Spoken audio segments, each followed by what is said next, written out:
오늘은 예수님께 향유를 부은 마리아, 예수님께 향유를 부은 마리아, 이란 제목으로 말씀을 상고합니다. 이 향유를 부은 여인에 대한 말씀은 네 복음서에 다 들어 있습니다. 마태, 마가, 요한복음은 이것이 하나의 사건으로 확실하게 규정을 지어서 말씀했는데, 누가복음 7장에는 좀 다르게 이렇게 기록이 되어 있어요. 그래서 아무래도 이 사건은 다른가 보다 이렇게 생각하는데, 이런 일은 두 번씩 일어날 수 있는 일이 아닙니다.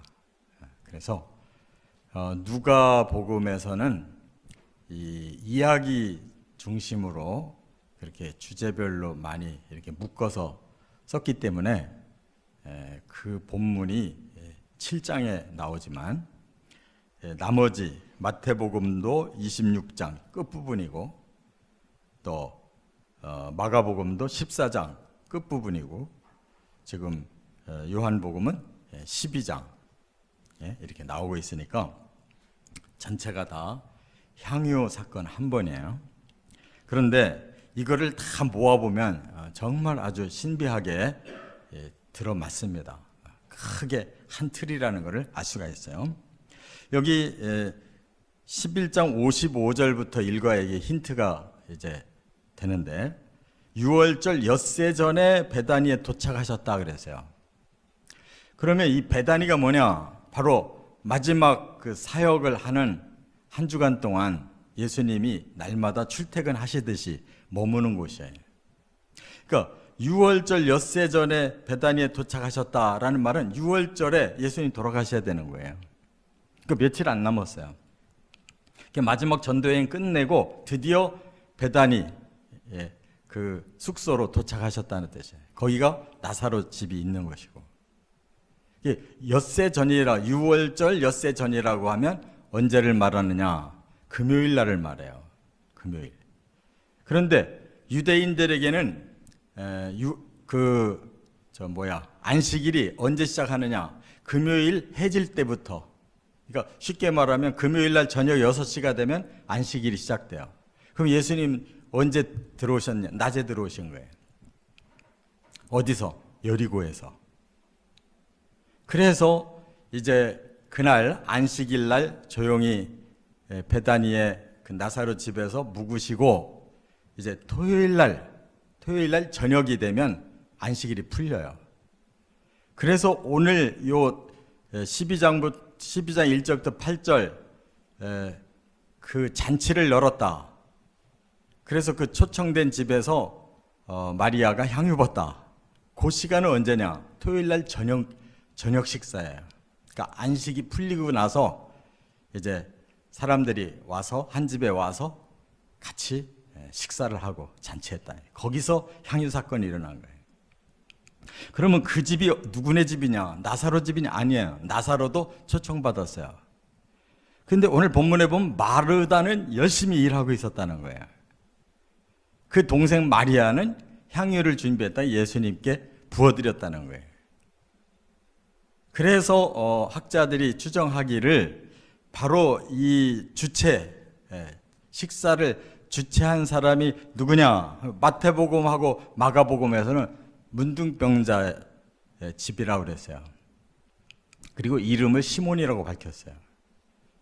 그런데 저 누가복음 7장에서는 이름이 시몬인데 바리새인이라고 밝혔어요. 이걸 다 종합해 보면 이 나사로도 상당히 지체가 있는 사람인데, 지금 바리새인이며 문둥병자였던 이 시몬이라는 사람은 아무래도 마르다의 남편이 아니었겠나 이렇게 추정을 해요. 그 어디 남편이라 소리는 없어요. 전체를 우리가 스토리를 묶어볼 때 긴밀한 관계가 있는 사람이에요. 그래서 마르다는 마치 자기 집에서 일하듯이 그렇게 일을 하고 있고, 나사로는 그 집에 같이 식사 자리에 예수님과 함께 앉았고, 마르다가 갑자기 나타나서 향유 부었다 그 말이에요. 이와 같이 모든 것이 다 일치합니다. 하나도 반대되는 말씀이 하나도 없어요. 그래서 이것은 아주 특별한 사건이에요. 이런 것이 뭐 공생의 3년 4개월 동안에 두 번씩 일어날 일이 아니에요. 그래서 우리가 네 본문을 다 하나로 합해서 상고합니다. 이 향유 부음이 어떤 의미가 있느냐? 바로 세 가지의 아주 귀중한 가치로 예수님께서 받아들이셨어요. 세 가지 가치가 있어요. 첫째, 1절부터 3절까지 보면 헌신적인 가치가 있어요. 일단 이건 마리아 편에서 일으킨 일이에요.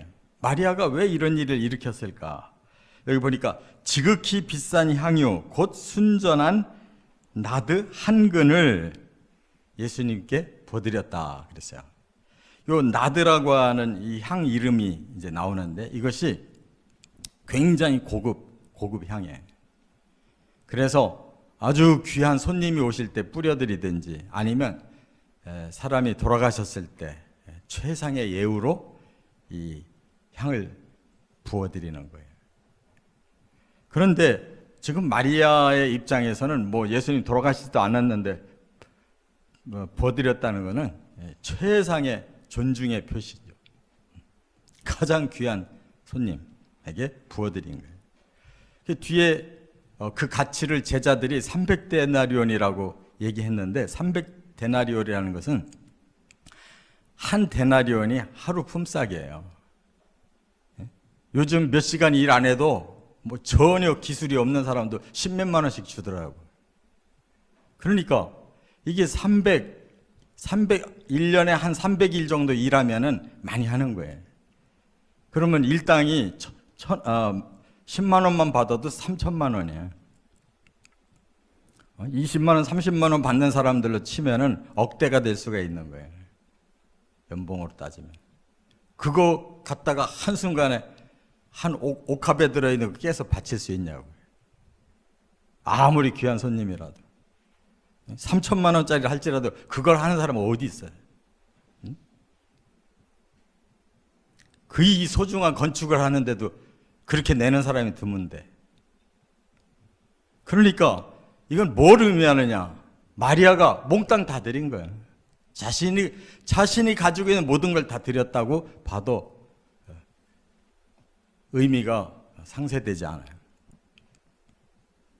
이렇게 헌신한 거예요. 그런데 그 과정이 더 기가 막혀요. 어떻게 했느냐? 먼저 눈물로 예수님의 발에 적셨다고 그랬어요. 그러니까 그 당시에 관습은 손님이 오면 하인들을 시켜서 발을 씻겨드려요. 근데 이 누가복음 7장에 보면 이 바리새인 시몬이 그 일도 안 했어요. 예수님이 이 여인은 내 발에 이렇게 눈물로 닦고 향유를 발라줬는데 너는 내가 왔을 때 내 발을 하인들을 통해 씻겨주긴 했냐, 그 말을 하시잖아요. 이게 예인데 예의도 안 갖췄어요. 이 바리새인 시몬이 그냥 음식이나 드시러 오시라고 그런 거지. 거기에 비해서 이 여인은 자기 발로 자기 눈물로 예수님 발을 씻고 그리고 자기 머리카락으로 발을 닦아드리고 그 다음에 향유를 부어드린 거예요. 근데 마태복음, 마가복음 그냥 머리에다 버드렸다라고만 끝나요. 그건 정확한 게 아니에요. 지금 누가복음과 요한복음이 더 정확하게 아주 이 여인의 심정이 잘 담겨져 있다고. 눈물을 왜 흘렸겠어요? 감격한 일을 받았으니까 눈물이 흘리는 거예요. 예수님께 너무. 누가복음에는 한 죄 지은 여자가 그랬어요. 바로 자기 죄를 용서하고 구원받은 기쁨에. 요한복음에서도 전에 보면 발치에 앉아서 마리아는 말씀 듣기가 바빴어요. 그런 죄인이 구원받고 은혜를 받으니까 막 예수님의 말씀이 막 너무 좋아가지고 발치에 앉아서 언니 도와줄 생각도 못하고 막 말씀에 빠져 있는 거예요. 그런 여자가 이제 자기 오빠가 살아났잖아요. 죽었다가 살아났어요. 바로 요 2달 전에. 그러니까 어떻게 했냐고요. 모든 걸 다 예수님께 드려도 아깝지 않은 거예요. 여인으로서 이 머리카락이 얼마나 소중한 거예요. 얼마나 명예스러운 거예요. 그걸로 예수님 발을 닦아드린 걸레로 사용했단 말이에요. 대단한 헌신인 거예요. 그래서 누가복음에서는 그걸 주제를 뭘로 잡았느냐? 이 여인이 이렇게까지 한 거는 죄를 많이 졌는데 탕감받았기 때문에 적게 죄 짓고 탕감받은 사람보다 훨씬 감격이 크지 않았겠냐. 500데나리온 빚진 사람하고 50데나리온 빚진 사람하고 둘 다 탕감해주면 누가 감격이 크냐? 예수님은 이 마리아의 향유를 500데나리온으로 인정하셨단 말이에요.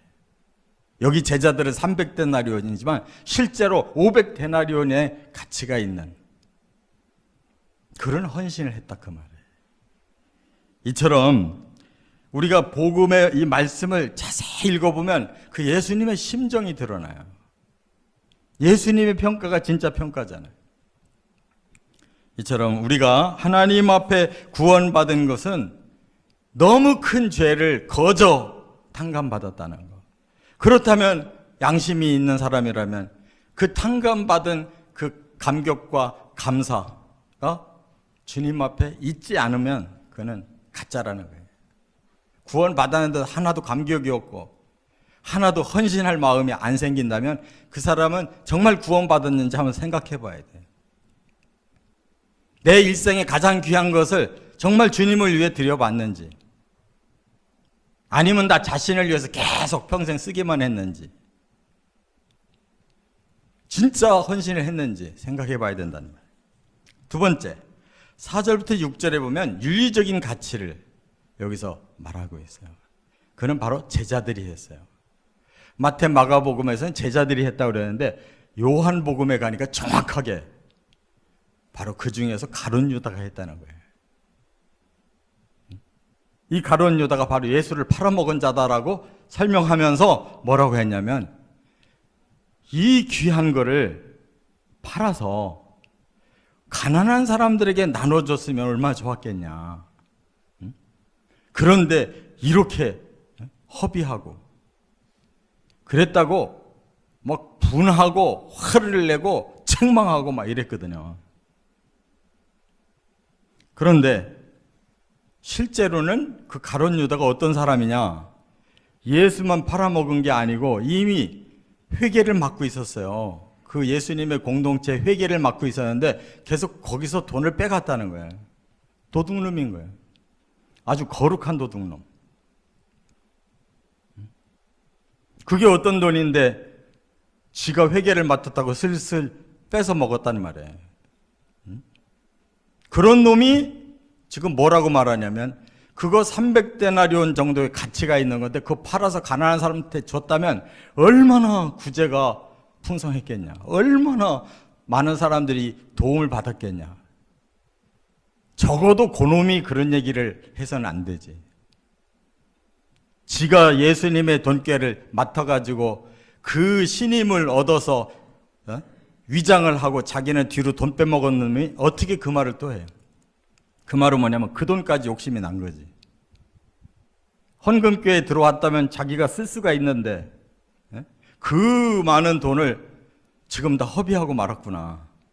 너무 아까운 거지.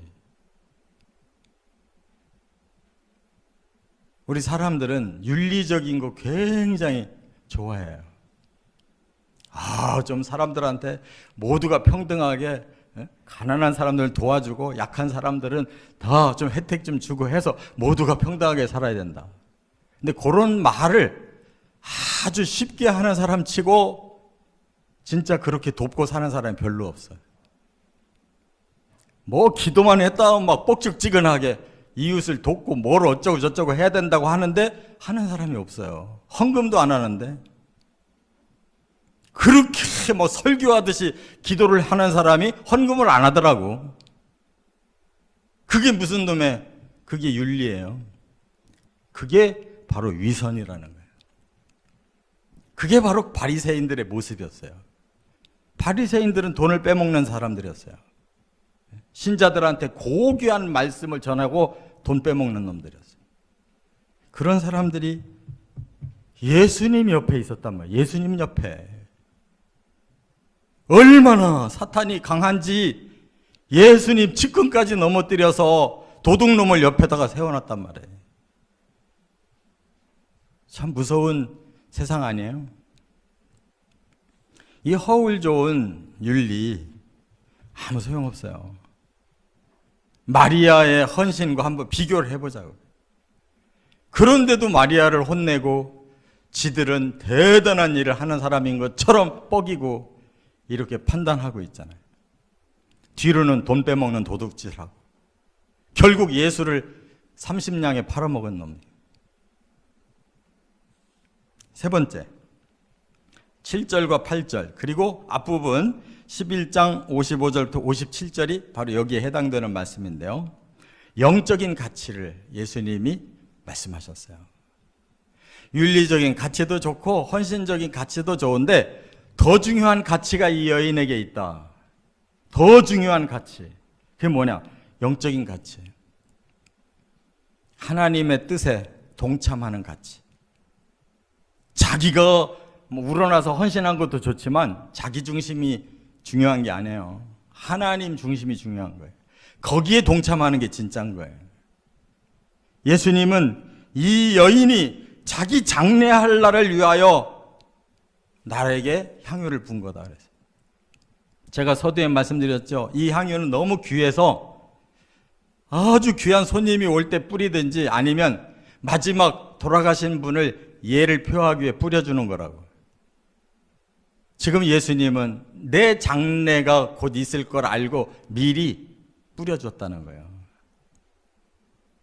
그거 어떻게 해서 예수님이 그런 말씀하셨을까? 이미 앞에 그런 상황이 지금 벌어져 있어요. 여기 11장 57절에 보면 56절부터 이런 말씀 많아요. 많은 사람들이 6월절이라 왔는데 예수를 찾고 있었대요. 왜 찾느냐? 57절에 이런 이유 때문이었어요. 이는 대제사장들과 바리새인들이 누구든지 예수 있는 곳을 알거든 신고하여 잡게 하라 명령하였습니다. 지금 유대 관리들은 예수를 잡아서 감옥에 넣든지 죽이든지 어떻든 그를 매장해야 된다는 결론을 이미 내렸어요. 이번 6월절에 틀림없이 올 거다. 그래서 많은 유대인들에게 이미 공고를 한 거예요. 예수를 어디서 봤든지 바로 신고해서 즉각 잡게 하라. 근데 정작 이 일을 한 놈이 바로 가룟 유다란 말이에요. 유대인들이 잡지 않았어요. 측근 중에 측근이었던 가룟 유다가 지가 스스로 대제사장에게 가서 내가 나한테 돈 주면 우리 예수님 계신 곳을 알려줄 테니까 그 시간에 와서 잡아라. 그래서 겟세마네에서 기도하시는 예수님을 그 타이밍에 잡도록 신호 보내준 자가 가룟 유다란 말이에요. 이거 뻔히 알고 계셔요. 그런데 6월절 직전에 식탁 자리에서 이 중에서 나와 손을 함께 떡에 넣는 사람 중에 나를 팔자가 있다 그래도 시침이 뚝 떼고 누굽니까? 이러던 놈이란 말이에요. 이 모든 걸 다 알고 계시는 예수님이 가룟 유다가 하필 나와서 이렇게 윤리적으로 이렇게 허비를 했다고 책망했을 때 예수님이 얼마나 분개하셨겠냐고. 그놈이 그런 말을 하는 것을. 그때 예수님이 오히려 칭찬하시잖아요. 내 장래를 위해서 미리 분 거다. 그리고 이 여인이 한 일에 대하여 복음이 전파되는 곳마다 그것을 기억하게 하리라 그랬어요. 가룟 유다하고 정반대로 복음이 전파되는 곳마다 이 여자가 한 일을 기억하게 할 것이라고 그랬어요. 정말 예수님이 인격적이시고 예수님이 하나님의 아들이니까 이게 참고 있는 거지. 이 자리에서 이런 사실을 알고 어떻게 참아요? 응? 죽여도 아깝지 않지. 이렇게 우리 사람들은 하나님의 마음을 모르고 이렇게 속이면 얼마든지 속을 줄 알고 이런 짓을 한다는 말이에요. 그러나 이것이 다 주님 앞에 가서 다 보여질 거란 말이에요. 어떻게 두렵지 않냐 말이에요. 어떻게 회개하지 않고 갈 수가 있냐고. 누가 누구를 정죄할 힘이 있냐 말이에요. 그래서 예수님은 이것은 하나님의 일을 마리아가 한 것이다. 이보다 더 큰 사역이 어디 있냐. 예수의 십자가의 죽음은 정해졌고 그 죽음을 아무도 예상을 못해서 향유 한 병도 준비 못했는데 제자들 다 도망갔고 여인 제자들만 남아서 장소를 알고 가서 나중에 향유 사가지고 안식 후 첫날 새벽에 가져갔는데 이 여자는 이미 일주일 전에 자기가 가장 소중한 향유 한 아들을 다 보드렸다는 거예요. 예수님은 모든 걸 다 알고 계실 때 그 여인이 얼마나 축복된 여인이냐고. 우리가 예수 믿는 건 바로 어떻게 믿어야 될까를 알잖아요. 예수님이 최고로 가치를 두는 게 뭐냐. 하나님 계획하시고 예수님이 이루셔야 될 일에 동참하는 사람이 제일 가치 있는 거 아니에요? 일회적인 헌신도 중요하지만 사람들을 위해 윤리적으로도 살아야 되지만 예수님이 지금 돌아가시는 상황에 거기에 협력자가 유일하게 이 여자가 향유를 부어드렸다면 하나님이 보실 때 누구를 제일 위대하게 보시겠냐. 주를 위해서 함께 십자가 지고 끝까지 주를 따라서 영혼들을 구원하며 주님 오시는 날까지 사명 감당하는 사람이 제일 중요한 거 아니에요?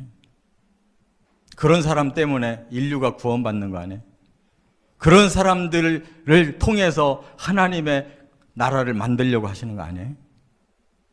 바로 이 마지막 가치에 우리가 주의 뜻을 순종해 가는 저와 여러분 되시기를 주의 이름으로 축원합니다.